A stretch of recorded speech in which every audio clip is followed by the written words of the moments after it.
வணக்கம். தமிழ்வதியின் சேனல்ல இன்னைக்கு நம்ம பார்க்கக்கூடிய டாபிக் என்ன அப்படின்னு பார்க்கலாம்.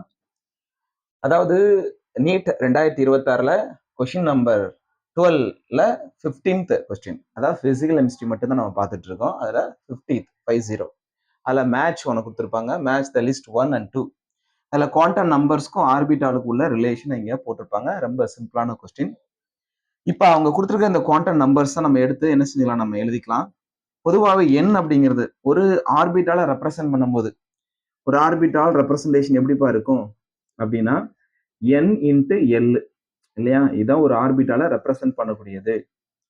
நம்மளுக்கு தெரியும் எல்லோட வேல்யூ என்ன? எல் இஸ் ஈக்குவல் டு 0, 1, 2, அப்புறமா 3 இருக்கும்பா.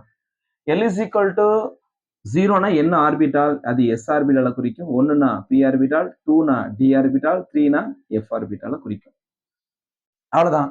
இப்ப n இன்ட்டு எல்லுங்கிறத நம்ம மேட்ச் பண்ணா போதுமானது. n எல்லு கொடுத்துட்டாங்க. அப்ப ஃபர்ஸ்ட் ஒன்னுக்கு என்ன வரும்? 2, 1.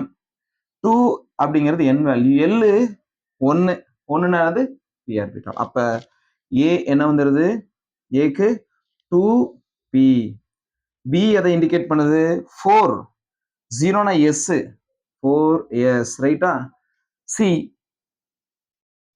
சீனா என்ன? 5, 3. 3னா என்ன? எஃப். அப்ப 5f.